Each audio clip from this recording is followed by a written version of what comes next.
So as we start, let us pray and ask the Lord's blessing. Lord, thank you for your goodness, for your love, for today, O God, that you have given us, Lord God. And we ask, Lord, for your guidance as we study your word. Once again, in Haggai chapter 2, we pray that you will once again open our hearts to the truth of your word, that we may learn from you, O God. And we pray for your blessing, Lord God, para po sa bawat isa. Nawat patuloy po namin kayong maluwalhati sa aming pakikinig, sa aming pag-aaral. Nawa ang aming tuon ay tunay na makilala ka at makita ang katotohanan ng inyong salita. We pray for your blessing, O God. In Jesus' name we pray. Amen. Paano nga ba ang isang tao na giging banal? Marami nasa isip ng tao, marami pong naiisip ang mga tao patungkol po sa bagay po na ito. Ang iba po dito ay isipin po nila, a-attend ako ng church para ako ay maging banal. Kasi minsan thinking nila pagka sila ay umattend at naririto, ay nagiging banal ako. Okay? Yung iba naman, isipin nila pag sila ay nagbasa ng Bible, ay magiging banal sila. Okay? Yung iba naman, magkipray ako, kakapray ko lang, banal ako ngayon. Yung iba, actually, yung usual, ang iniisip po nila, para daw sila maging banal, ay gagawa po daw sila ng mabuti para sila ay maging banal. At actually, marami pang iba. Ang tingin ng tao sa mundong ito, maging ang mga mananampalataya din, ay nahuhulog sa ganitong klaseng pag-iisip. May kailangan akong gawin para ako ay maging banal. So, ang thinking, nakasalalay po ito sa ating nagagawa. Nakasalalay ang kabanalan ng tao sa tao. Yun yung madalas po na ating pananaw. Kaya marami po ang nagkukumpara at nagsasabi na, bakit ang kakilala ko mas mabuti pa kaysa sa inyong mga Christian? Kasi nga, ang basis nila ay dahil nakatingin sila sa nagagawa. Hindi dun sa nagawa ni Kristo Jesus. Yun po yung isang kasinungalingan sa mundong ito na ang akala nila, kapag yung isang tao ay napakabuti at hindi gumagawa ng kasalanan, doon sa kanilang pananaw ay siya'y banal. But holiness is in Christ. Dahil kahit ako ay makasalanan pa rin. Kahit kayo na mga Christian na, nagkakasala pa rin, di ba? Tama ba? Huwag niyo sabihin na kayo ay banal na hindi na kayo nagkakasala. Ang pagkakaiba po natin, ang Christian po ay nagkakasala pa rin dahil naturally we are sinners, but we are forgiven because of Jesus Christ. Kasi ang pananaw po ng mundo ay nakabase palagi sa kanilang pananaw o nagagawa ng tao o sa paningin lamang nila na kung ano ang mabuti. But before God, holiness is perfection, perfect righteousness, perfect obedience. Meron ba kayo noon? Actually, in reality, wala po tayo noon. At nakakalungkot sa bagay po na ito, kung kayo po ay nasa pananaw na ito, dahil ito ay hindi nakabase sa salita ng Diyos, nakakalungkot po ang inyong pananaw. Dahil kung iisipin ninyo na ang tao ay mabuti at banal ay dahil sa kanya nagagawa, ito po ay hindi ayon sa salita ng Panginoong Diyos. Maraming Christian po ang meron pa rin pong ganitong maling pag-iisip. Ang basehan nila ay ang tao. At ang mga mananampalataya actually sa Church ng Galatia ay nahulog din po sa ganitong klaseng pananaw. Galatians chapter 1 verse 6 to 7, sabi dito ni Paul, I am astonished that you are quickly deserting him who called you in the grace of Christ and are turning to a different gospel. That there is another one, but there are some who trouble you and want to distort the gospel of Christ. So may nagdi-distort ng gospel o yung mabuting balita o yung kaligtasan na mensahe na hatid ng ating Panginoon. Ang concern po kasi dito sa Galatians, yung problema po ng Galatians, ay nanggagaling sila from grace to works.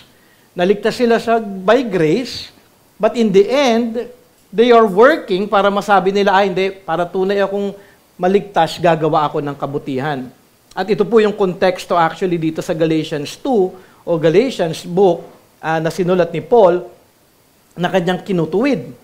Sa Galatians chapter 2 verse 16, binigyan niyang linaw ito. Sabi po dito, yet we know that a person is not justified by works of the law, but through faith in Jesus Christ. So we also have believed in Christ Jesus in order to be justified by faith in Christ and not by works of the law. Because by works of the law, no one will be justified. Wala pong madja-justify, wala pong madideclare na banal or righteous apart from Christ. Kasi ang paggawa ng kabutihan, hindi po ito ang nagdideclare o magdideclare sa atin na ako ay naging matuwid sa harapan ng Panginoon.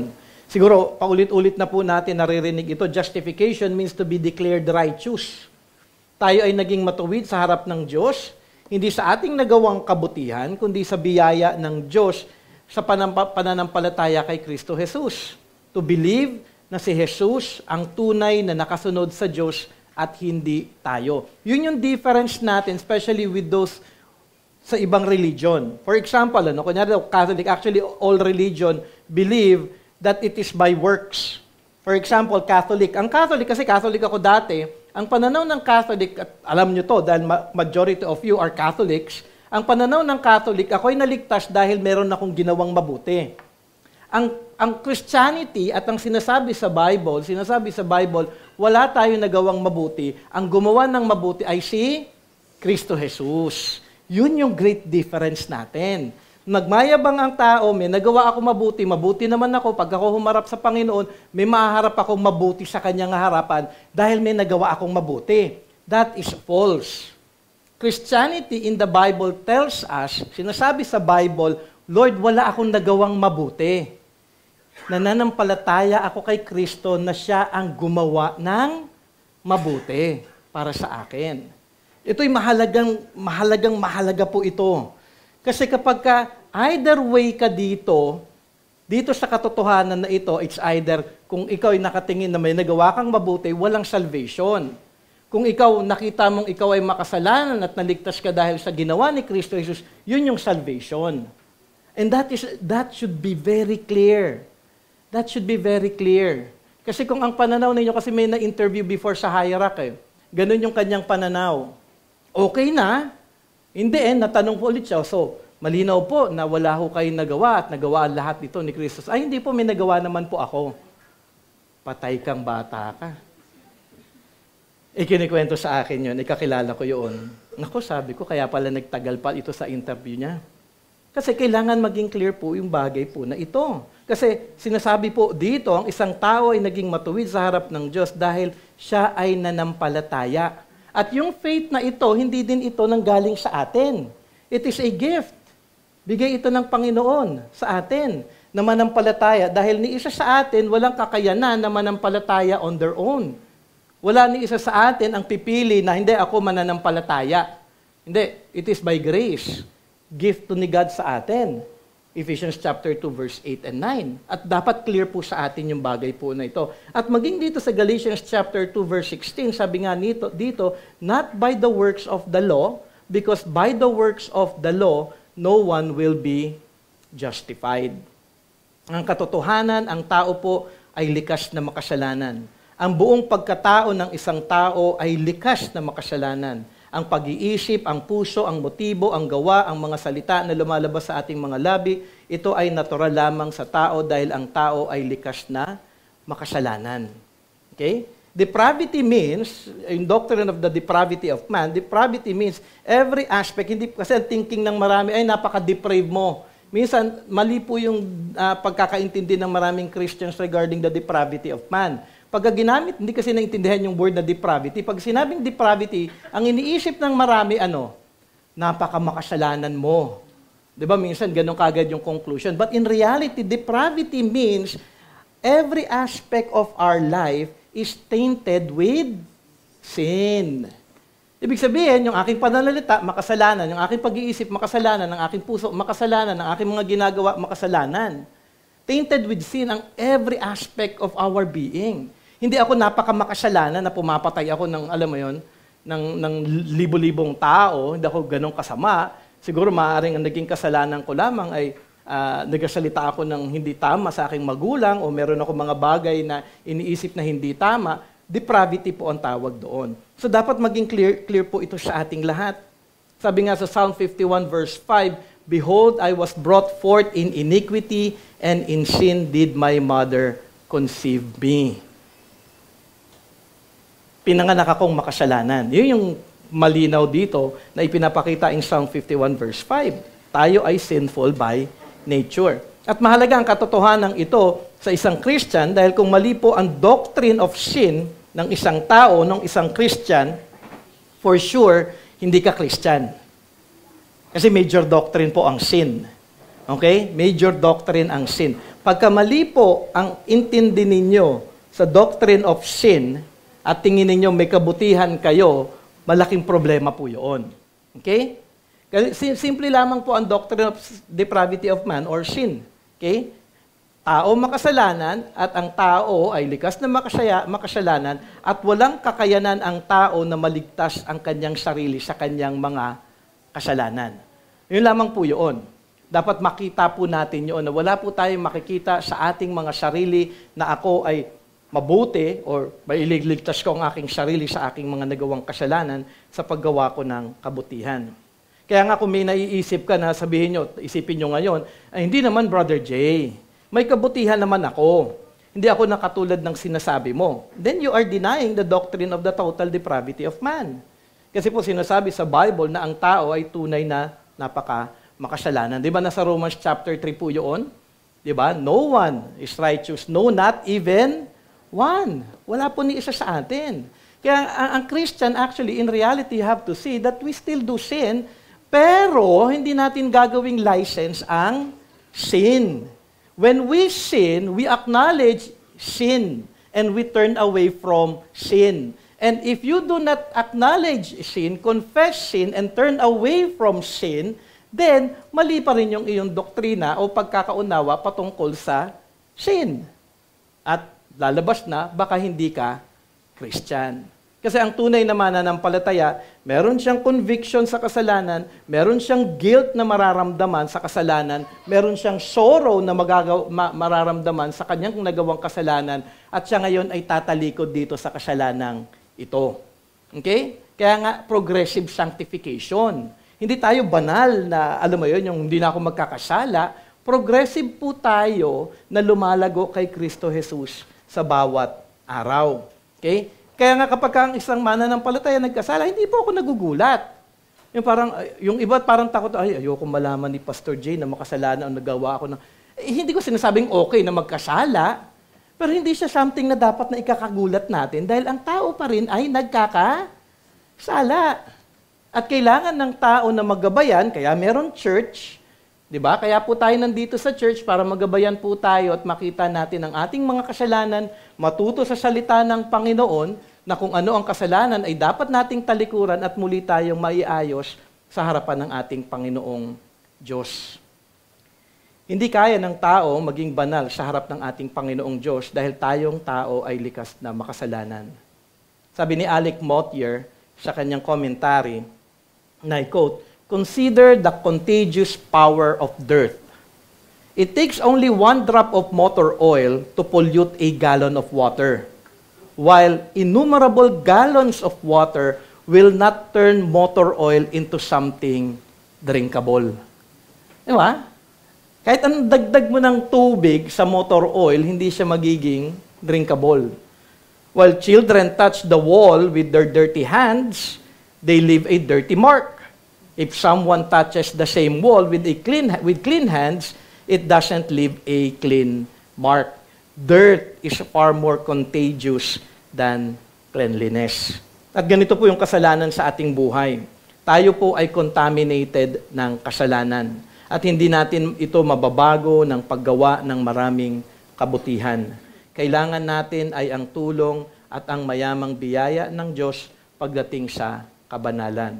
At ito din yung katotohanan na ating aralin sa umagang ito dito sa Haggai chapter 2 verse 10 to 19. Okay, I was planning na tapusin po ito pero medyo mukhang hahaba po tayo because marami po akong gustong explain din dun sa third part. Sa ating outline, kung ating pong titignan, 3 bahagi po ito. Inaral po natin last Sunday, yung call to perseverance, na kung tayo ay priority natin ng ating Panginoon, sa Haggai chapter 1, tayo tinatawag na i-prioritize si God sa lahat sa ating buhay.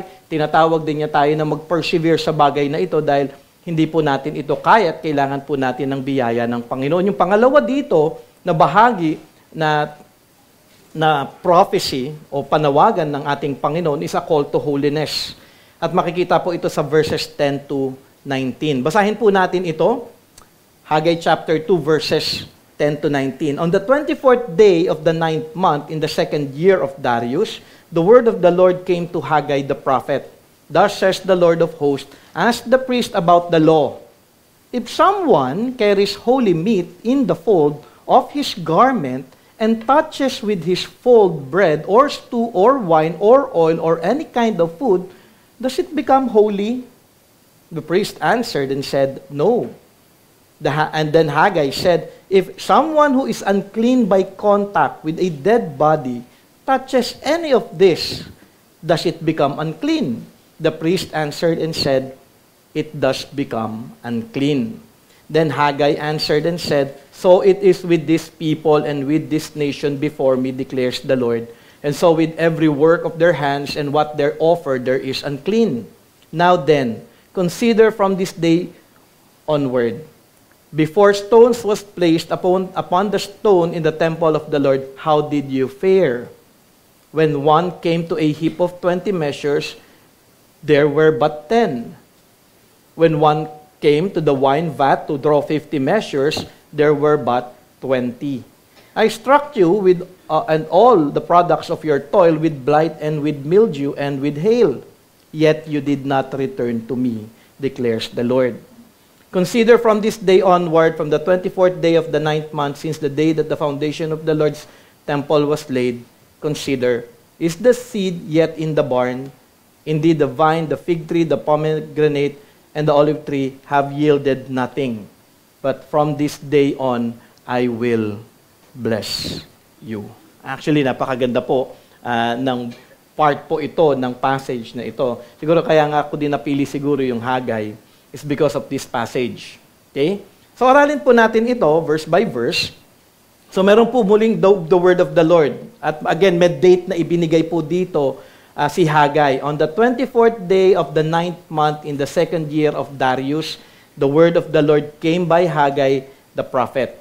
So ang huling message ng Diyos na ating inaral po last Sunday ay binigay din po kay Haggai in Haggai chapter 2 verse 1. Kailan po ito binigay? The 7th month on the 21st day of the month. Muli ang Diyos ay may mensahe muli para sa kanila at ito ay makalipas ang ilang buwan sa huling mensahe. Kasi nga dito sinabi, 9th month. So 7th month yung huling message ng ating Panginoon sa Kanya, 9th month na. Sabi nung ibang, tataka nga ako yung ibang commentary, after 4 months. Okay, sige. Pero 7, 8, 9. So at least 3 months or 2 months more. So, may binigay on the 9th month. Bakit mahalaga ulit itong date na ito? Okay, mahalaga po yung date na ito kasi kapag i-connect po natin siya sa buong Bible, makikita po natin na sa 8th month ng second year ni Darius, the king, ay nagkaroon po ng prophetic ministry naman si Zechariah. Okay? Sa Zechariah chapter 1 verse 1 to 6, basahin po natin dito para makita lamang po natin kung ano yung progress at kung ano yung mga mensahe ng ating Panginoon sa bayan ng Juda. Sabi dito, in the 8th month, in the second year of Darius. So bago itong mangyari dito sa Haggai chapter 2 verse 10 to 19. The word of the Lord came to the prophet Zechariah, the son of Berechiah, son of Iddo, saying, the Lord was very angry with your fathers. Therefore say to them, thus declared the Lord of hosts, return to me, says the Lord of hosts, and I will return to you, says the Lord of hosts. Do not be like your fathers, to whom the former prophets cried out. Thus says the Lord of hosts, return from your evil ways and from your evil deeds. But they did not hear or pay attention to me, declares the Lord. Your fathers, where are they? And the prophets, do they live forever? But my words and my statutes, which I commanded my servants, the prophets, did they not overtake your fathers? So they repented and said, as the Lord of hosts purposed to deal with us for our ways and deeds, so has He dealt with us. So simple lamang po yung mensahe dito from verse 1 to 6 dito sa Zechariah chapter 1. Ang panawagan ay, repentance. So nagbigay siya ng example, yung mga nauna sa inyo, yung iyong mga forefathers, nagkasala sila sa ating Panginoon at may panawagan ng ating Panginoon sa kanilang lahat to return to God, to repent of your sins. Pero hindi sila nagrepent, kundi nagpatuloy lamang po sila sa kanilang mga kasalanan. Kaya nga, but they did not hear or pay attention to me. Tapos may consequence po ito na nangyari para sa kanilang lahat. Sabi dito, where are they? Sila pong lahat ay namatay. Okay? Pero dito pinapaalalahanan sila na huwag niyong gayahin yung iyong mga forefathers na namatay sa kanilang mga kasalanan dahil hindi sila nagrepent. Kung walang repentance, sa tingin niyo, saan yung mga taong ito? Nasa impyerno po sila ngayon. At sila ngayon ay, siyempre, under the consequence ng sin nila, sila ay pinarusahan ng ating Panginoon for eternal punishment. Pero sabi ng ating Panginoon dito, ini-encourage nila na hindi, mag-repent kayo at huwag kayong gumaya sa mga taong ito. So ano yung naging response nila? At the end of Zechariah 1:6, they repented and said, as the Lord of hosts purposed to deal with us for our ways and deeds, so has He dealt with us. So, importante po yung repentance. So, may kautusan to persevere, okay? Nung 7th month, nung 8th month, may panawagan ng repentance para sa bayan ng Judah. And then on the 9th month, may panawagan muli ang ating Panginoon sa kanila na sila ay maging banal sa harapan ng ating Panginoon. So after a month, nangyari po yung Haggai chapter 2 verse 10 to 19 at panawagan ito sa kanila to live a holy life. Paano po ito nila gagawin? Siyempre, nagsimula po ito sa command. Verse 11, sabi dito, thus says the Lord of hosts, ask the priest about the law. So ano yung panawagan ng Panginoon kung bakit nagbigay siya ng prophecy o ng message kay Haggai? Sila daw ay mag-inquire o magtanong sa priest patungkol sa kautusan. Dahil sila ay nakakaalam at alam o nag-aral ng law, dapat lamang na kung may katanungan kayo, itanong ninyo ito sa priest at that time, kung sino man yung priest na ito. In our modern time, kung may bagay kayo na hindi nyo naunawaan patungkol sa salita ng Panginoong Diyos, itanong nyo ito sa self-servant ninyo o kaya sa inyong pastor, sa akin. Kasi marami pong mga bagay na hindi talaga natin maunawaan in Scripture. And I understand na hindi po tayo dito, alam mo yun, hindi mo alam yan? Of course, hindi nyo alam yung karamihan sa Scripture dahil hindi naman ninyo, alam nyo, hindi naman kayo pastor na nag-aaral talaga ng salita ng Panginoon. So it's not wrong to ask. Ask. Para marami po kayong matutunan. Marami po kayong malaman. Kasi minsan ang thinking ng maraming Christian, kapag sila walang tanong, gusto nila ipakita na sila ay marami ng alam. But in reality, when you ask for clarity and for understanding, it would be good for you and it will be beneficial para sa inyong lahat. Kaya po tayo ay magtanong. So dito, mahalaga yung pautos dito ng ating Panginoong Diyos na you ask the priest, you ask them, dahil alam nila ang law. So ano yung kailangan nilang itanong? Makikita po natin yung questions po na ito sa verses 12 to 13. Ito po yung question. If someone carries holy meat in the fold of his garment and touches with his fold bread or stew or wine or oil or any kind of food, does it become holy? The priest answered and said, no. Then Haggai said, if someone who is unclean by contact with a dead body touches any of this, does it become unclean? The priest answered and said, it does become unclean. So ang katanungan ay simple lamang. Kunyari daw, yung meron kang, may dala-dala kang holy meat, okay? Kapag sinabing holy, ito po ay consecrated o ito yung in-offer sa Panginoon. So, in-offer siya sa Panginoon, may sobra, dinala mo siya, okay? At inilagay mo yung holy feed mo sa iyong, holy meat na ito sa iyong garment. Okay? In modern time, ito tawag dito ay bulsa. Okay? So, long robe po kasi dati, dahil mahaba po yung robe na sinusuot nila, siguro nagpo-fold sila para magkaroon sila ng way para may mailagay sila sa kanilang robe o sa kanilang damit. Eh ngayon, dahil modern day na tayo, kaya yung iba ng mga nagbubulsa ng pagkain, o kaya ng Milo, diba, minsan bubulsa yung Milo, lalagay. So parang gano'n, ano? Actually, binibigay ko lang yung idea kasi magtataka kayo dito. Sinabi, carries a holy meat in the fold of his garment. Bakit siya may daladalang meat sa fold of his garment. Actually, nilagay niya yun. Siguro dahil uwi niya yung pagkain na ito. Okay? So, ang tanong dito, kung ito ay hinalo mo ngayon sa iyong niluto sa pagkain, yung holy meat na ito ba, na pag hinalo niyo sa pagkain, ito ba yung magiging holy din? Yung pagkain ninyo? Siyempre, ang sagot natin automatically, no, dahil sinabi dito sa Hagay, no, dahil yun yung sagot ng mga priest. Sa verse 13, may question ulit. Hold lang po tayo doon. Explain ko later on kung bakit hindi nagiging holy. Verse 13, sabi doon, Hagay said, if someone who is unclean by contact with a dead body touches any of this, does it become unclean? So, kunyari daw, ako nakahawak ng patay, dead body, tapos hinawakan ko yung meat, ano mangyayari dun sa meat? Magiging unclean. Yun yung automatic. Okay? So, ang tanong dito, will it be unclean? Ang sagot ng priest, it does become unclean. Okay, bakit? Actually, mahaba yung sagot sa commentary. I-explain ko na lamang po ng pinakamaiksi na aking magagawa. Okay, hindi nyo kailangan yung mga technicalities regarding this. Okay? Sa unang question about holiness, na hindi ito matatransfer sa iba, dahil ito ay tertiary transfer na daw.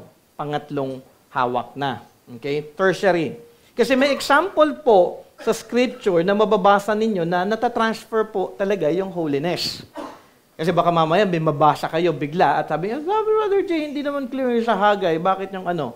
Okay, bakit may nasabi dito? Sabi ni Richard Taylor, hindi ko na rin babasahin yung mga part, yung susunod po na slide. Yung sa Exodus 29:21, dito makikita natin, a holy person or object may cause what comes into direct contact with it also to be holy. This is the case with the priest and sacred vestment. So yung priest naging holy dahil nilinis niya ang kanyang sarili, na-consecrate siya, everything na ilalagay niya at isusuot niya na damit, it will become holy. Okay? And then, yung sacred and the things that have contact with the sacred altar. Everything in the altar, inside the tabernacle, dahil yun ay nalinis, everything na in contact with that ay nagiging holy. Okay? And then yung sacred utensils, sacred offerings, na binanggit sa Leviticus 6:11, pwede nyo puntahan na lang yung mga passages na ito. In this example, the level of contact is secondary. Dahil nalinis na yung priest, yung sinuot niya magiging holy. Ngayon, it doesn't mean na kapag kinonsecrate yung meat, at dahil ito'y inalay na sa Panginoon, tapos iuwi mo siya, isasahog mo siya, sabi nga doon sa ating passage, kung gagawin mo siyang stew, nabanggit nung kanya stew, or wine, pag nilagyan mo ng wine, or oil, or any kind of food, pagka hinalo mo, hindi siya actually magiging holy. Okay? Sabi nga, in contact is secondary. That is, a holy person or object conveys holiness to another person or object by virtue of direct contact with that person or object. Haggai's question, however, involves not a secondary but a tertiary level of contact. Actually, magaling yung mga priest dahil naaral, alam nila talaga yung sagot na hindi. Okay? So, ibig sabihin, dito makikita natin na ito po yung sitwasyon na kanilang alam. Para at least magkaroon tayo ng hindi yan magiging holy. Okay? Yung pangalawang question, kung paano natatransfer yung uncleanness ng iba. Dahil ito po sa law na ibinigay sa Numbers chapter 19 verse 13. Whoever touches a dead person, the body of anyone who has died, and does not cleanse himself, defies the tabernacle of the Lord, and that person shall be cut off from Israel, because the water for impurity was not thrown on him, he shall be unclean. His uncleanness is still on him. And then Numbers 19:22, whatever the unclean person touches shall be unclean. So, ibig sabihin, clear po ito in Scripture na ito po yung law na ibinigay ng ating Panginoon. Dagdag pa doon, and anyone who touches it shall be unclean until the evening. So, kapag holy things na itabi sa ibang bagay, okay, holy meat, hindi magiging holy yun. Kapag unclean, unholy things, kapag itabi sa ibang bagay o nahawak, siya ay magiging unclean o magiging unholy. Okay. In a simple application, ganito po yan. Kaya nga minsan sasabihin, bakit parang ang higpit-higpit ng church pagdating sa mga unbelievers? Because unbelievers will contaminate you. You're not the one who can contaminate them to be holy. What you can only do is share the gospel. Now, unbelievers will contaminate you with their unholiness, uncleanness. Sila yung mas magkakaroon kayo ng hindi magandang influence sa kanila. Di ba? Di ba? Huwag niyo sasabihin hindi. Dahil I've been with unbelievers. Kasama ko mga unbelievers. At sila talaga yung may malaking influence sa atin. Na-influensyahan pa rin tayo in some way kahit na papano. Pero hindi ko sinasabing layuan nyo sila. Dahil sila ay opportunity para tayo ay makapagbahagi ng gospel sa kanilang lahat. It doesn't mean, kaya nga lang magiging maingat tayo na hindi tayo nila makokontaminate. Dahil malakas po talaga ang influence ng mundo. Di ba? Kung inyong makikita ang inyong mga pamumuhay, it is because of the influence of the world.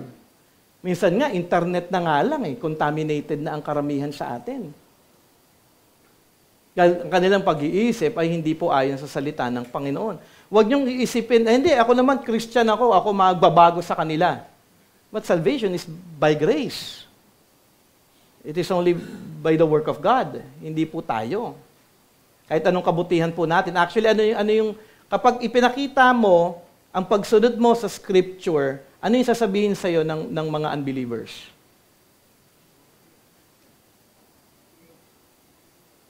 Di ba? Sila yung lumalayo.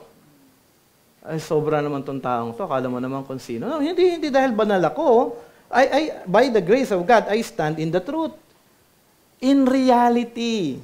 Because I have also friends na unbelievers. Sila mismo yung lumayo sa akin. Because I stood in the right path. Nung naging Christian ako at that time, ewan ko kanya-kanya po ito, this is preference, hindi ko sinasabing ito yung dapat nyong gawin, but dahil kaibigan ko sila at malapit ko silang kaibigan, dahil barkada ko sila, sabi ko sila, pwede mo lang magmumura? Pwede mo lang magmumura sa inyo? Kasi hindi ko gusto nakakapakinig na ng pagmumura. Pwede hindi kayo uminom? Pwede ba yon? Pwede bang huwag mo kong yayain ng uminom? Pwede tayo magkainan, pwede tayo mag-feast, kain tayo, pero pwede walang alcohol. Kasi I have to stand in the truth Pwede ba tayong hindi gumawa ng masama at mag-isip ng masama? Pwede ba tayong hindi mag-usap ng chismis? Kasi chismis yung mga pinag-uusapan natin ngayon Pwede ba natin hindi gawin? So, as a Christian, nung bago akong Christian hindi dahil legalistic ako, dahil may conviction ako na parang ito mga bagay na ito, close ko naman kayo, kasi ka-close ko yun Kasi since childhood, kasama ko na yung mga yun Kaya parang hindi na ako nahihiya. Siyempre, hindi ko naman sasabihin kung bagong kaibigan ko lang siya, no? Kaya daw, bagong pasok ako sa office. Dito sa office na to, bago lang ako. Walang magmumura. Siyempre, hindi mo magagawa yun. Nagawa ko yun sa aking pinakamalapit na kaibigan na alam kong mahal ako at maintindihan ako. But in the end, kahit na mahal nila ako, sinabi nilang mahal nila ako, dahil nagkasabihan kami ng I love you, weird ito. Kasi mahal talaga namin ang isa't isa. Kaming barkada namin talaga mga kalalakihan before. Talagang, kumbaga parang kami, kapag may away noon, talagang up to death kami, makikipaglaban sa isa't isa. Hindi namin sinasabing I love you, pero we experienced that na mahal namin ang isa't isa at concerned kami sa isa't isa. Pero in the end, makikita ko, unti-unti silang nalayo. Kasi alam nila na may salita ng Panginoon na ako na sinusunod ngayon. Ngayon ba, binabati ba nila ako? Hindi na ako, nasa ilang interest. Dahil kapag naging kaibigan nila ulit ako, remind ko ulit sila, kasalanan yan. Sharean ko ng gospel. Kasi kaibigan ko yun at alam ko maintindihan nila ako. So, sila mismo actually lalayo sa'yo kung ikaw ay may tunay na paninindigan. May principle ka na yung sinusunod ayon sa salita ng Panginoon. Mahalaga po itong application po na ito. Wala po ito sa aking manuscript. Pero ito po, tinuro kasi ito ni Wayne Van de Veer before at ginamit niya yung Haggai chapter 2 verse 10 passage na ito in teaching of yung influence o contamination ng unbelievers sa isang Christian. At ang Christian, wala siya in some way na talaga makakapag-contaminate ng holiness sa isang tao. Sabi nga ni Richard Taylor, and I quote, "Transfer of impurity in that sense is easier than transfer of holiness." Madali po tayong ma-influence. At nakakatakot po, kaya kailangan po natin palagi na maging maingat po tayo sa lahat ng pagkakataon. In application sa ating ngayon, ang kabanalan ay hindi ka agad-agad na naipapasa dahil kailangan natin si Jesus sa katotohanan ito. Hindi tayo magiging holy apart from Christ. There's no holiness, there's no righteousness apart from Jesus Christ. Hindi dahil umattend ka sa church o dahil nakasama mo ay mga Christian ay magiging banal ka na. O naging Christian na ako dahil umaattend ako ng church. Hindi dahil naka-experience ka ng Christianity ay nalinis ka na sa iyong mga kasalanan. Ay, naka-attend ako ng sharing, ng gospel sa children's ministry. Kaya sa outreach, nag-join ako doon. Narinig ko yung gospel. Wow! At nandun ako, kasama ko yung mga nag-share ng gospel. Parang feeling ko, banal na ako. At aking nabanggit kanina sa introduction na hindi dahil may nagawa kang mabuti ay magiging banal ka. It doesn't go that way. In truth, dahil tayo ay likas na makasalanan, lahat ng iyong ginagawa ay unclean o sinful. Apart from Christ, we can do nothing. Nothing that can please God. Apart from Christ. Yun po yung principle sa John 15:51. At napakahalaga po ng principle po na yun. Ibig sabihin, kung ikaw ay wala pa kay Jesus, ikaw pa rin ay makasalanan, gumagawa ng kasalanan at walang kabanalan apart from Christ. Because our holiness, righteousness, relationship with God depends on Christ. Lahat po ito ay nakadepende lamang kay Kristo Jesus. At yun po yung napakagandang blessing na sana, alam niyo yun, maunawaan ninyo. Ipag-pray ninyo kung hindi nyo naunawaan na ako'y naging malinis, naging banal, naging tama, naging katanggap-tanggap sa harapan ng Panginoong Diyos. Hindi dahil sa may nagawa akong mabuti, kung hindi lahat ng ito ay dahil sa mayamang biyaya na aking natanggap kay Kristo Jesus. Dito po sa passage na ito, pinapakita yung condition ng tao spiritually. Iyo ba naisip, tinignan ang inyong spiritual na kondisyon sa harap ng katotohanan ng ating inaaral ngayon? Huwag lamang ninyong sabihin na, hindi, I believe naman in Jesus Christ. Actually, lahat naman po ng religion would say that they believe in Jesus Christ. Pero nakakatakot, even in James 2:19, ano sabi sa James 2:19? You believe that God is one, you do well, even the demons believe and shudder. They believe that Jesus is Christ. They believe that Jesus is God. Pero it doesn't mean that they are saved. It doesn't mean that they have saving faith. Wala po. So para kang demon na meron kang faith na sinasabi pero walang tunay na pagpapasakop kay Kristo Jesus dahil ikaw pa rin ay patuloy na namumuhay sa kasalanan. Ang iyong pananampalataya ay iyong tatandaan ay hindi lamang pagsabi na meron akong pananampalataya o meron akong faith, pero mahalaga na makita ninyo, ang pananampalataya ay dapat nakikita din sa pamumuhay. At sa ating context ng ating pag-aaral dito sa Hagay, kung ano ang iyong prioridad. Makikita ang inyong tunay na faith kung ano ang inyong prioridad. What you believe in life can be seen in what is your priority. Kung ang inyong prioridad ay Diyos, mahalaga ba ang salita ng Diyos para sa iyo? Do you read the Bible? Do you study the Word of God? Do you attend and study the Word of God? Not only that, prayer, fellowship, serving, walking in the truth daily, and so on. So, ibig sabihin, ang buhay mo, if you say that you believe in Christ, makikita po ito sa iyong pananalangin, sa iyong pakikifellowship, sa iyong paglilingkod, sa iyong lakad sa bawat araw. Ito nga ba ay nakaayon sa salita ng Panginoon? Kung ikaw ay magkakasala, din confess and repent. Meron ka bang conviction sa sin pag ikaw ay nagkasala? Kahapon nga, na-convict ako dahil nagmamadali ako, tapos may gusto si Del. Gusto niya isang car lang yung dalhin. Ang dami-daming laman ng kotse ko. Sabi ko, paano ko ikakasya pa yung ibang laman? So, parang naiinis ako dahil kailangan kong ayusin ngayon yung kotse ko para mapagkasya ko silang dalawang mag-ina ko. Alam mo yun, yung even with that sense, do you feel conviction? Do you experience conviction and guilt na wait, nainis ako? dapat hindi ako mainis. Dahil yun ay kasalanan sa Panginoon. Kaya nga, nung pag-upo ko sa kotse, I was praying in my mind, Lord, forgive me. Nainis po ako kanina kay Del. Kasi may gusto ko na iba ang gusto niya kasi gusto kong masunod yung gusto ko. So it's the issue of the heart. So in those things, it doesn't mean na ang isang Christian hindi nagkakasala. No, we have issues in life na naiinis tayo, nagagalit tayo, nagiging impatient tayo. But the question is, when you sin, is there conviction? Kunyari doon, nagsalita ka ng hindi encouragement sa iyong kapatiran, sa iyong kapwa, sa iyong anak, kunyari kay James, minsan kay James parang na-encouraging ba yung sinabi ko sa anak ko? Nakakaluwalhati ba kay God yung sinabi ko sa kanya? Yung attitude ko na ginawa kanina sa kanya, will it encourage my son? Or will it discourage him to see what Christ means to me? So is there a conviction? So faith is not just believing that I have faith. Faith acts in our daily living. May fear of God. May understanding of sin. Meron pong tamang understanding about our spiritual condition. Am I right with the Lord?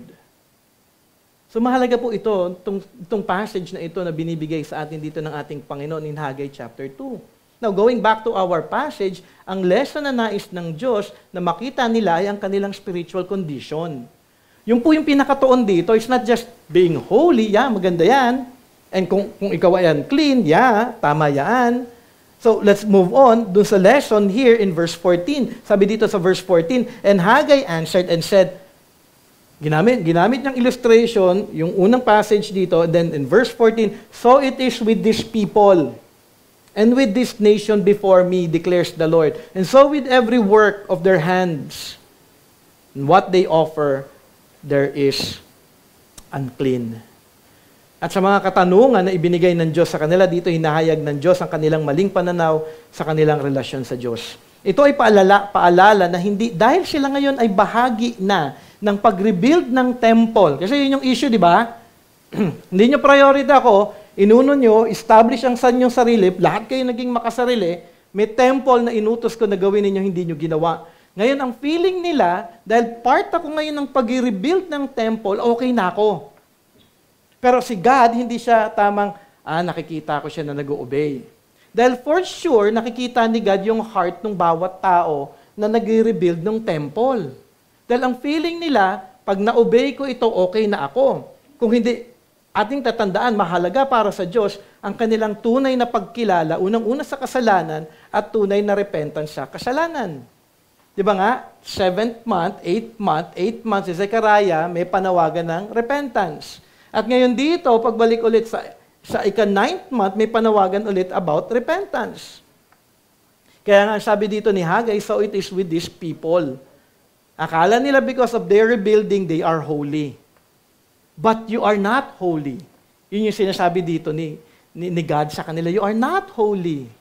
And everything that you do, sabi dito, and so with every work of their hands is unclean. And what they offer there is unclean. Grabe, no? They are unclean at maging kanilang ginagawa ay unclean. Ito ay mahalagang correction at rebuke para sa kanilang lahat. Maaring kabilang kayo ngayon sa paggawa ng temple at thinking niyo okay na kayo. Inyong tignan at i-assess ang inyong mga puso, ito ba ay ginagawa ninyo para maging bahagi lamang at dahil ginagawa ng iba? Parang kunyari, sa inyong pag-attend dito sa church, are you attending dahil Sunday ngayon? Sunday wala naman ako magagawa. Ay, yung nanay, tatay ko, attend na rin ako. Yung kaibigan ko nandun Baka mamaya pag-isipan pa ako ng kaibigan ko, hindi ako Christian. So pag umattend ako, Christian ako. Pero i-assess po natin yung heart. Why are you here? Is it just for the checking lang ng box na nag-attend ako this Sunday? Or is it because you are one with Christ? Because I love God. I love Christ. And I want to know Him more. Kasi maari pong may ginagawa ka ngayon na mukhang tama, mukhang maayos, Pero if you are doing that apart from Christ, even yung pag-attend ninyo dito sa church, kung kayo ay Christian na, no? Siyempre, for those who are not yet Christians, it's good that you are here because it's an opportunity for you to hear the gospel and the word of God, at si God din na mismo nagdala sa inyo dito. Pero kung ikaw ay Christian, sinasabi mong Christian ako, maaring ang iyong ginagawa ay kasalanan pa rin dahil mali ang iyong motivasyon. O dahil baka hindi tuon mo si Kristo Jesus. O dahil baka wala ka talaga kay Kristo Jesus. Kung mali ang iyong puso, lahat actually ng iyong ginagawa din ay kasalanan laban sa ating Panginoong Diyos. Dapat po maging clear po sa atin yun. Ano ang dapat mong gawin ngayon? Ang panawagan is magsisi.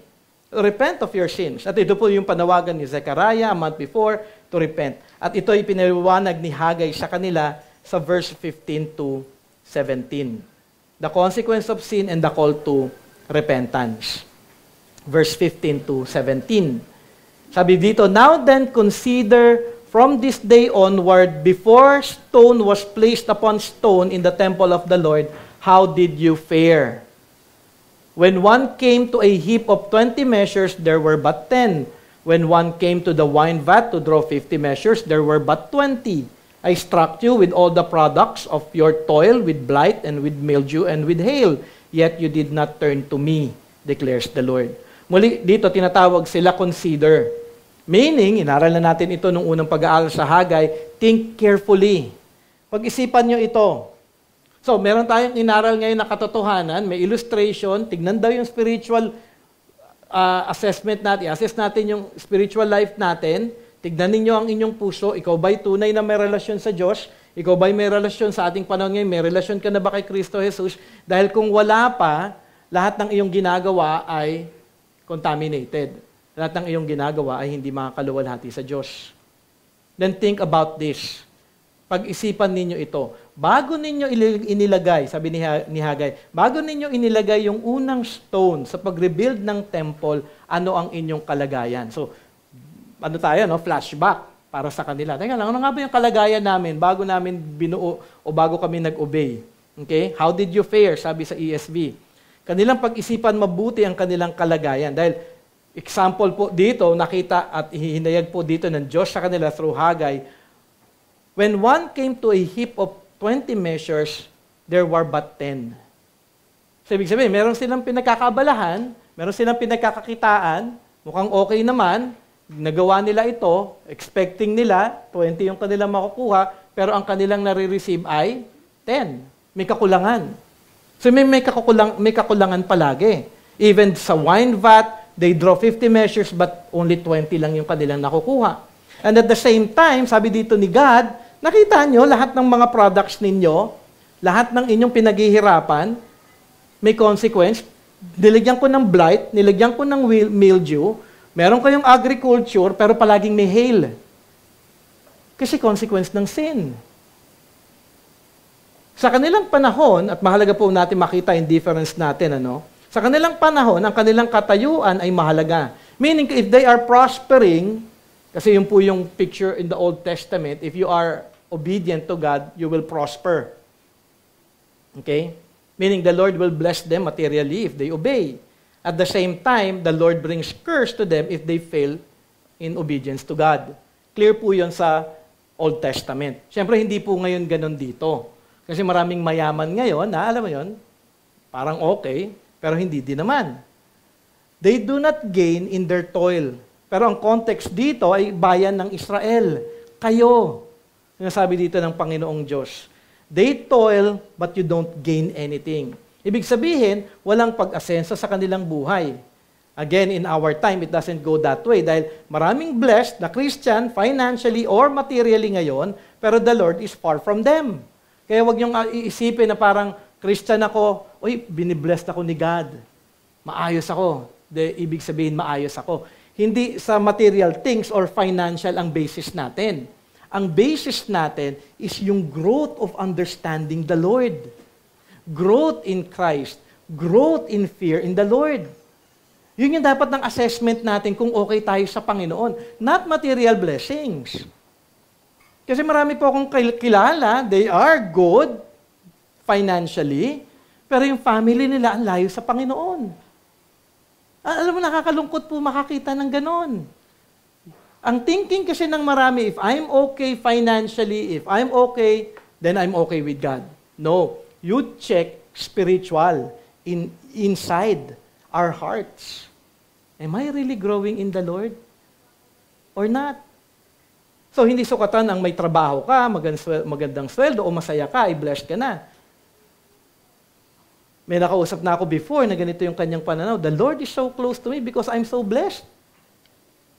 So many blessings, Brother Jay. Pero spiritually, patay naman. Hindi nag-a-attend ng church, hindi nag-a-attend ng cell, hindi nagbabasa ng Bible. In short, in Haggai's context, hindi priority ang ating Panginoong Diyos. Kaya nga, may consequence. I struck you and all the products of your toil with blight and with mildew and with hail.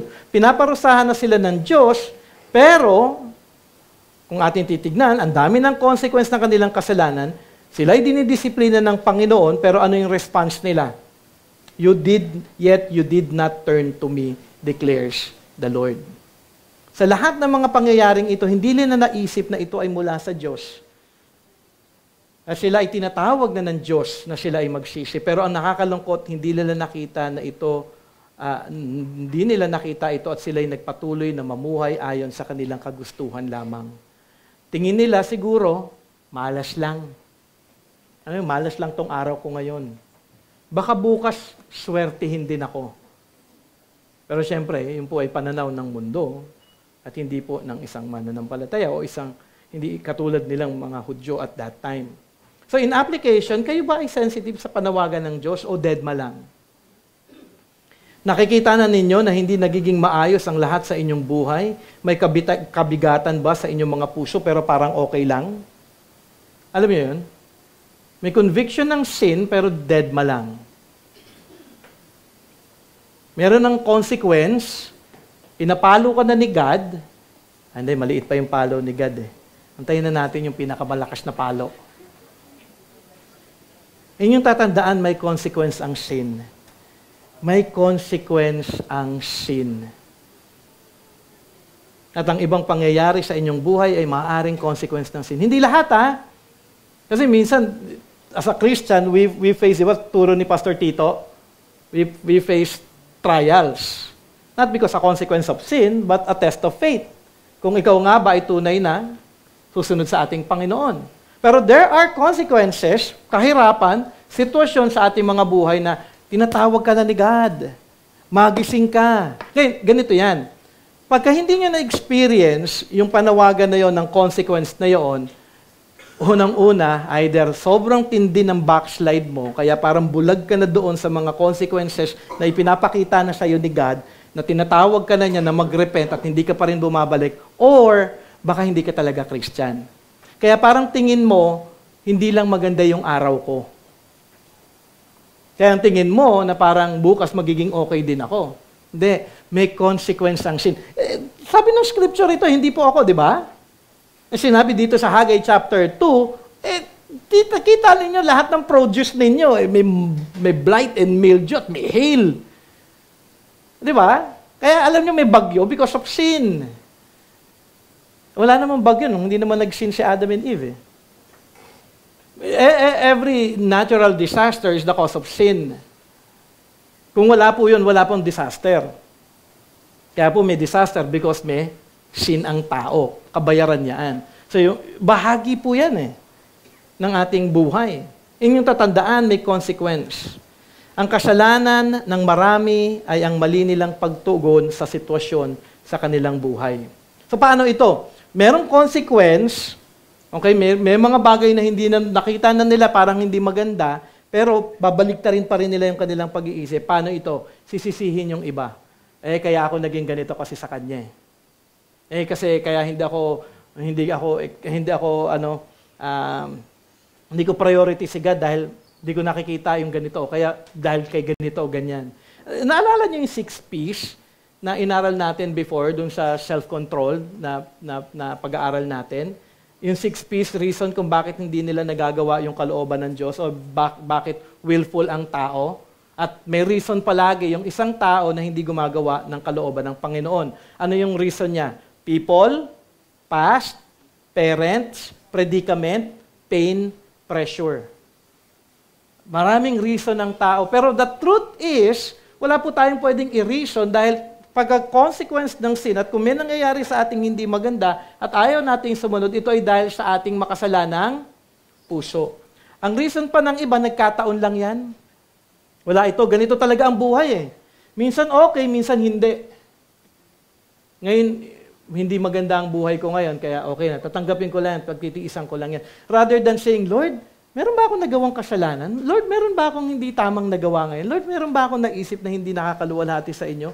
Kaya ngayon, dumadaan ako sa consequence. Kaya meron din ako nararamdaman na guilt. Lord, forgive me. O kaya, yung pinakamasama, walang pakialam kasi hindi niya nakikita talaga kung ano ang kasalanan. Walang understanding of sin. At kung sino ang Diyos at ang kanyang kabanalan. Na ang ating Panginoon ay galit sa kasalanan at ang ating kasalanan ay may consequence. Pero mahalaga na matutunan ninyo ngayon ang maging sensitive kayo sa bawat pangyayari sa inyong buhay. Are you sensitive? Sa bawat pangyayari sa inyong buhay? Na meron, bakit ito, Lord, nangyayari? Lord, may kasalanan ba ako na kailangan kong i-repent? Meron ba akong pagkukulang? May nagawa ba akong laban sa inyong kabanalan? Itong pangyayari bang ito ay para ako ay matuwid? At ako ay matuwid at talikuran ng kasalanan ito? So, kailangan yung tignan, then be sensitive, then go to God. Kung wala kayong naisip, Lord, then help me, Lord God, na mag-respond ng tama dito sa aking sitwasyon. Na ang aking pananampalataya ay maging matatag sa pagsunod kay Kristo Jesus. Ano yung kailangan natin gawin? Then magpakumbaba, lumapit sa Diyos at manalangin at hingin ng kanyang biyaya na maging totoo sa sarili at maging biblical sa pagharap sa inyong sitwasyon. Lord, ano ang iyong itinuturo? Ask the Lord, Lord, what are you teaching me right now? What are you teaching me? Anong dapat kong ihingi, Lord, ng kapatawaran? Di ba nga sabi ko nga sa inyo, the Christian life is a life of repentance. But you cannot do a life of repentance kung hindi din kayo sensitive sa lahat na nangyayari sa inyong buhay. Kailangan po natin ilapit sa Panginoon ito at magpakumbaba. Ang kagandahan dito, ano man na nagawa ninyong kasalanan, may kapatawaran kay Kristo Jesus. Siya ay handa na magpatawad at muling ibabalik kayo sa tamang relasyon sa Kanya. Pero kailangan nyong makita, i-confess at talikuran ito. Hindi ito pwedeng, Lord, sorry sa lahat Okay na yun, Lord, so swertehin nyo na ako. Hindi po ganon. Hindi po ganon. Lord, help me, Lord. Baguhin yung puso ko. Itama niyo po ako. In all of that, na dito sinasabi, assess your spiritual condition. Be sensitive doon sa mga nangyayari sa inyong buhay. Alam niyo, ang magandang kung anong saan dapat kayo maging sensitive. Am I really growing in the Word of God? Ibig sabihin po noon, na nagagawa ko ba ang salita ng Panginoon sa bawat ginagawa ko sa aking buhay sa araw na ito? Of course, hindi niya magagawa perfectly. Pero, consistently, ina-apply niyo yung katotohanan na yun in life. Kasi wala naman magiging perfect sa atin kasi nga progressive sanctification po tayo. Patuloy pa rin po tayong babaguhin ng Panginoon. Pero, meron bang tunay na makikita na ebidensya sa biyaya at tulong ng Panginoon sa pagkilos ng banal na Espiritu na ipinapakita sa iyo na, Lord, Jay, ito yung ilakad mo. Jay, ito yung gawin mo. Jay, ito yung isipin mo. Jay, ito dapat yung motivasyon mo. Na, sense niyo ba yun? Na-experience niyo ba yun in your Christian life? Kasi mahalaga po yun Na sa paggising mo sa umaga, siyempre minsan, hindi lahat, di ba? Minsan tinatamad tayo. So how would you respond in that? Kung ayoko pa talagang bumangon. Ayokong gawin yung mga bagay na ito. Anong tawag doon? Laziness, di ba? So how do you deal with laziness? Do you submit? Do you see that it is laziness? Or do you just do it? Yung iba, syempre, hindi lazy. Maraming tao na hindi lazy, na masipag, pero masipag ka, Tama yung ginagawa mo, pero are you doing what is right in the strength of the Lord? Or your thinking or your motto is, I can do it. Just do it, Jay. You can do it. Magaling ka. Matalino ka. Di ba? Hindi po eh. As a Christian naman, we work because of the grace of God. Lord, help me because I cannot do it apart from your grace. If I can do it, it is only because of your wisdom. It is only because of your strength, the health that you give me today. It is only by your grace. So, parehas po na dapat makita natin that in everything it is God's. Not of ourselves. Kaya nga po dapat maging sensitive po tayo. In terms of our growth in the Word of God, are we doing it for the glory of God? What is the chief end of man? To glorify God and enjoy Him forever. Ganun po eh. Alam ko mahirap, sabihin niyo, Brother Jay, hindi po pwede yan. Hindi po, sinabi nga eh. Diba? Sa Peter, that the Lord has given us everything pertaining to life and godliness. Ang panawagan sa atin ay dapat tayo gawin ito ayon sa biyaya ng Panginoon. So, be sensitive to the consequence of sin. Be sensitive in your spiritual walk. Be sensitive in the Lord kung paano din kumikilos yung banal na Espiritu sa ating buhay. And lastly, in verse 18 and 19, may promise po. At ito yung pinakamaganda dahil despite of all of those things, may promise ang Panginoon. Kung ikaw ay magpapakumbaba, lalapit sa Kanya, hihingi ng kapatawaran, may pangako ang Panginoon. Consider from this day onward, from the 24th day of the 9th month. May date ulit, ano? Consider mo ito, itong araw na ito. Since the day that the foundation of the Lord's temple was laid, consider. Is the seed yet in the barn? May question ulit.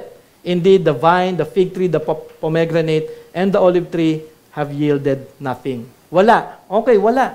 At that time on, nung nag-start kayo mag-build ng temple, walang nangyari. Nothing. Pero ito yung pangako. From this day on, because you have obeyed, and because I have taught you to repent of your sins, to turn away from sin, to see the consequence of your sin, to go back to God, from this day on, I will bless you. Yun yung blessing. Pero mahalaga na makita natin na yung blessing na ito ay hindi po material na bagay. Hindi po ito nakaayon sa ating pananaw o kagustuhan lamang. Ang ating Panginoon, magbibigay siya ng blessing of forgiveness, renewed heart, devotion to God as they will rebuild the temple and the blessing of prosperity. Sa kanila, siyempre, may prosperity dahil bahagi po yun ng promise ng Panginoon sa bayan ng Israel. Pero sa atin, kung tayo ay tunay na magsisisi, tatalikod sa kasalanan, God's blessing of forgiveness will be upon us. If you will repent, there will be forgiveness. If you will not repent, if you will not confess, there will be no forgiveness. Then curse will happen. If there is true repentance, the Lord will renew our heart. Yun po yung blessing. Babaguhin niya. May pag-asa ba? Oh, dahil nag-repent ka eh. Bibigyan ka ng bagong desire ng ating Panginoon. Bibigyan ka niya ng puso na tunay na ang tuon ay siya lamang. Puso na may pagnanais na makilala siya ng lubusan. Biyaya ng Diyos ay mapapasa atin na ang magiging nais natin ay sundin lamang ang kanyang kalooban. Kung patuloy tayo na lumalapit, nagpapakumbaba, nagkisisi sa ating mga kasalanan, ibibless niya tayo. Magiging importante na ang mga bagay na ang tuon ay ang ating Panginoong Diyos. Dati hindi. Yun yung magiging blessing. What is important before God, yun ang magiging importante na ngayon para sa iyo. Di ba napakalaking blessing yun? Kasi ano ba yung buhay natin araw-araw? Saan nakatuon? Sarili. But the blessing of repentance, He will give us a new understanding.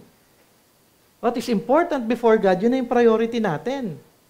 May desire ka na, bibigyan ka ng desire ng Diyos na umattend ng Bible study, ng Sunday service, ng church equipping program. Magiging excited ka na makinig at matuto. Diba? Kaya minsan kung yung ibang mga nagtatanong, bakit ganun, Brother Jay? Tinatamad ako magbasa, tinatamad ako mag-aral, tinatamad ako, kasi baka may sin. Hindi niyo ba naisip yun? What hinders your reading? What hinders your attendance? What hinders you to know God? Is it circumstance? Is it the people around you? No, it is because of your sin.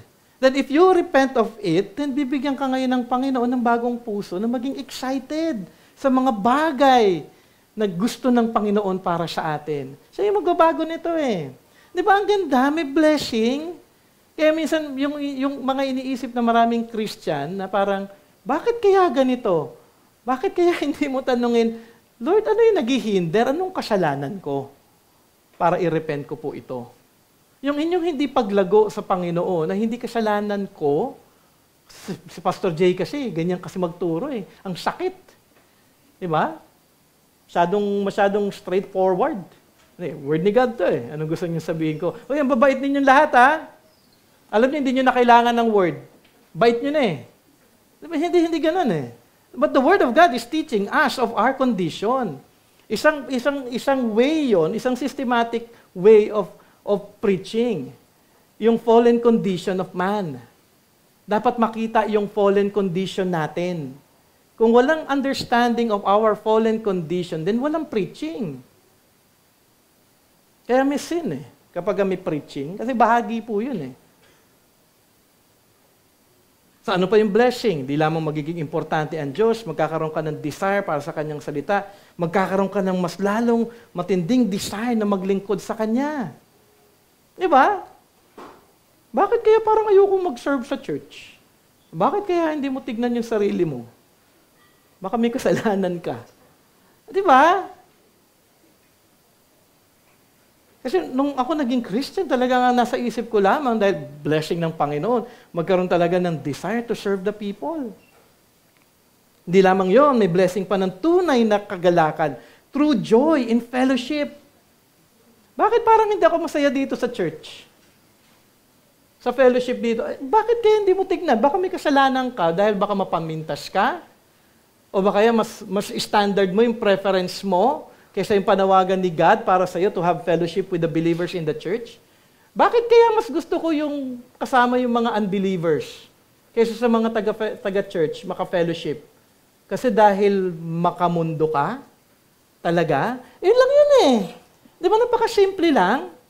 Ayaw mo sa church kasi hindi mo love si Christ. Hindi, love ko si Christ. Hindi. Kung love mo si Christ, you will be in the church and to have fellowship with the believers because Christ loved the people, the Christians here in the church. Minahal nga ni Christ ako eh. Ba't hindi mo ako mamahalin? Kahit na ano pang kasalanan, kunyari daw, si Jonathan naman, palagi na lang si Lennox eh. Kunyari daw, kahit anong ugali ni Jonathan, kunyari may ugali siya na hindi maganda, no? Pero Christian siya, at alam kong Christian siya, mamahalin ko siya. Why? Bakit ko hindi siya mamahalin? Mas magaling pa ba ako kay God? Eh si God nga, minahal siya eh. Binigay si Jesus Christ para sa kanya. Hindi ko ba siya mamahalin? Nakukuha niyo yung logic? Nakukuha niyo yung simpleng bagay na yun? Tayo minahal ng Panginoon despite of who we are. And for sure, you know yourself kung gaano kayo kamakasalanan. Pero minahal kayo ng Panginoon.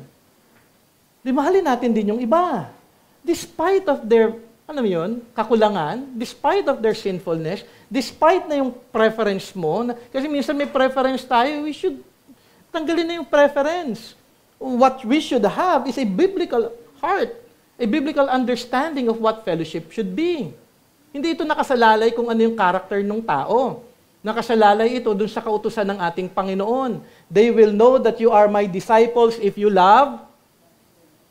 Sino pa mas mataas ang command doon? Di ba? Sinabi sa scripture eh. Love one another. Di ba ano yung two greatest commandment? Love God and love. Paano ngayon ayoko siyang i-love? So ibig sabihin, you're contradicting the word of God. Ayoko dyan. Ayoko siyang love. Di ko type yung kanyang pagtawa. Ay, sorry. Hindi ko yan love. Nagising ako sa pagtulog ko kahapon. Pero hindi. despite of who we are loved by God, then we are to love others the same way God loved us. So, ngayon, dahil tayo nagsisi na, nagpasakop na, nakita ang kasalanan, nagrepent na sa mga bagay na ito, then I will bless you. Yung blessing na ito, joy sa true fellowship. May joy ba kayo in fellowshipping with one another? Not only that, may puso na para sa mga kapatiran na may nangangailangan.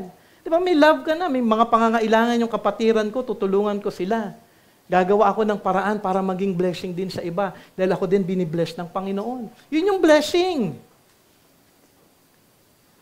Kasi may sin kayo, kaya hindi kayo nagbibigay ng blessing at tumutulong sa iba dahil may sin kayo, kaya walang blessing din si God na magkaroon kayo ng heart to bless other people. Magkakaroon tayo ngayon as a blessing from the Lord, pagbabago ng puso at motibasyon at ang tuon ay kaluwalhatian niya. We will have a renewed motivation. Mababago na. O nga, Lord, ano? Ito nga yung tama, ito yung dapat, ito yung kalooban mo. Dapat gagawin ko to. Lord, mas lalo akong mag-share ng gospel. Dahil nakita ko na yung kalaliman ng kasalanan ng tao na apart from hearing the word of Christ, wala talagang kaligtasan para sa mga taong ito. Kawawa naman po sila. Nabibigyan ka ngayon ng Panginoon ng bagong puso, motibasyon. Lastly, may paglago sa karakter ni Kristo Jesus. Yun yung blessing. I'm growing in Christ-likeness. Lord, mas nagiging patient ako, mas nagiging loving ako, mas nagiging understanding ako, mas nagiging merciful ako, nakikita na si Kristo. Not perfectly, dahil hindi tayo magiging perfect. At tulad ng example ko sa inyo kanina, naiinis din ako, ba't nakikita ko kasalanan ko, inire-repent ko yon. Patuloy na binabago ng Panginoon na hindi ito maging buhay ko, kung hindi maging buhay ko yung kalooban at karakter ni Kristo Jesus. Ito ang blessing na tunay na mahalaga sa isang anak ng Diyos. Ito nga ba din ay totoo sa inyong buhay? Kung walang paglago sa mga katotohanan ito, ibig sabihin lamang na kayo ay nalalayo sa Diyos. Then search your heart. At kayo ngayon ay tinatawag ng ating Diyos na inyong pagsisihan at inyong talikuran ang inyong mga kasalanan. Dahil may pag-asa kay Kristo Jesus. At kung kayo ay tunay na lalapit sa Kanya at magpapakumbaba, inyong matatanggap ang Kanyang kapatawaran at ang biyaya na kayo ngayon ay lalakad na hindi na para sa inyong sarili, kundi para sa kaluwalhatian ng ating Panginoong Diyos. Be reminded, there is a blessing in Christ. There is forgiveness in Christ. Then go to Christ, ask for forgiveness, and He will renew your heart. Let us pray.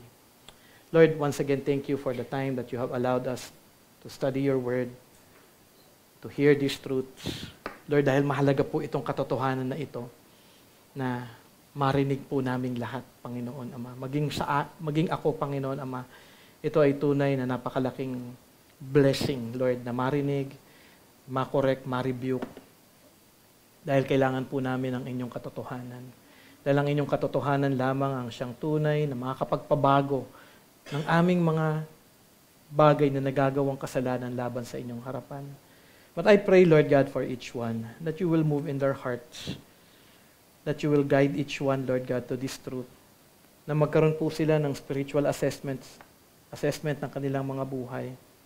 At ipakita niyo po ito sa tulong ng banal na Espiritu at tumugon ng bawat isa ng may pagpapakumbaba at tunay na pagpapasakop, pagsunod sa inyong harapan at pagtalikod sa kasalanan. Lord, thank you once again for this blessed morning. We pray for your blessing, Lord God, in the coming days sa aming tahanan, sa aming family, sa aming work, sa school ng mga kabataan, sa bawat isa, Panginoon Ama, sa lahat ng aming mga gagawin sa mga darating na araw.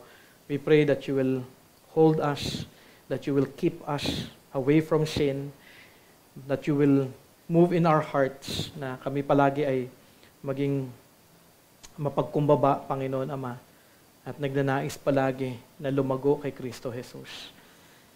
Lord, bless us and guide us. Thank you, Lord God, for this morning. In Jesus' name we pray. Amen and